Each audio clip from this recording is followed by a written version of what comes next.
अब यण संधि का विवेचन करते हैं। सबसे पहले तो यण संधि के लिए सूत्र है इको यणचि। तो चूंकि यह हिंदी भाषी भी देख रहे होंगे और संस्कृत भाषी भी देख रहे होंगे, तो मैं आपको हिंदी भाषा के अनुसार अर्थात जिससे सरलता से ज्ञान हो सके उस विधि का अनुसरण करते हुए आपको बताता हूँ। यण संधि कहाँ होती है? इक में आते हैं।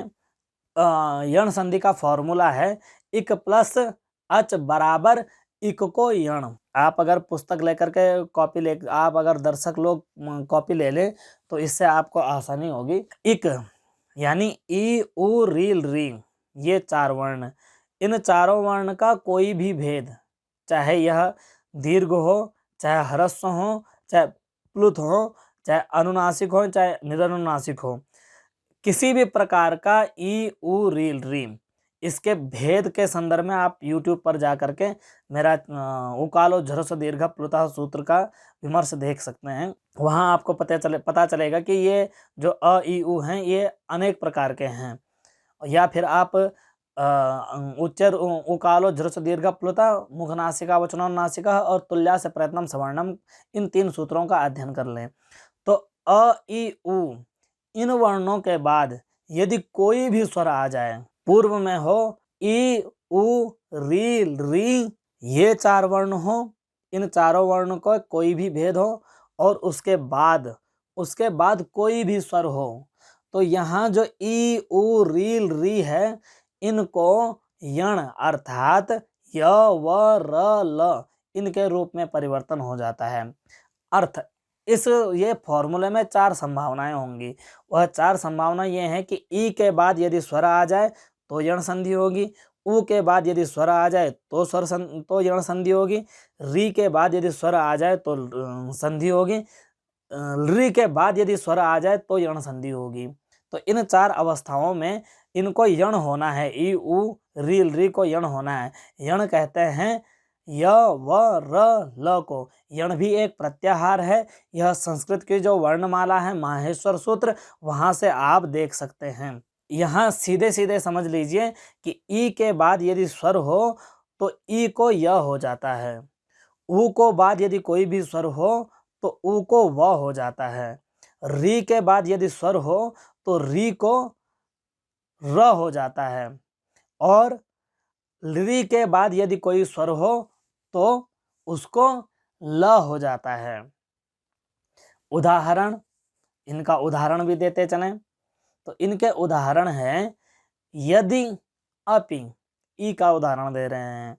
यदि प्लस अपि, यदि शब्द है, आपको कहा है कि वर्ण विच्छेद करना है, तो यदि शब्द में अंतिम में है ई और ई के तुरंत बाद है अपि का अ, तो आपको कहा है कि इक के बाद यदि अच आ जाए, यानी ई के बाद यदि कोई भी स्वर आ जाए, तो ई के तुरंत बाद स्वर वाला स्थान यदि और अपि, यहाँ ई और अ के अ है, तो यहाँ ई और अ, यहाँ यदि के अंतिम में ई है, उसके बाद अपि में अ है, तो दोनों ऐसी अवस्था आ गई है जहाँ ई के तुरंत बाद स्वर आ रहा है।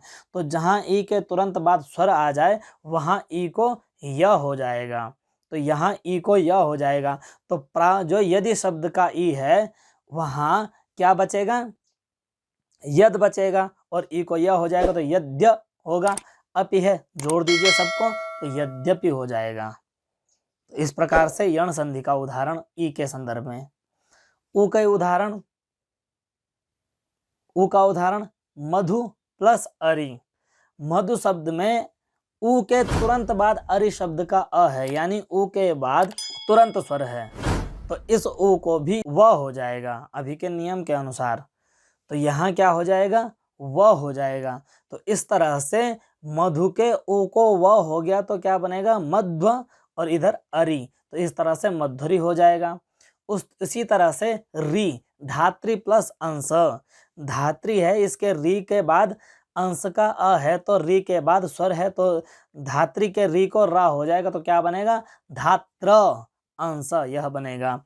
इसी प्रकार से री प्लस आकृति, री है और आकृति है, री इक में आता है, तो इस इक के री के तुरंत बाद स्वर मिल रहा है, आकृति, आ, तो री को ल हो जाएगा और आ जुड़ जाएगा, क्या बनेगा, लाकृति ही। वस्तुतः यह री हिंदी जगत में कम देखा जाता है।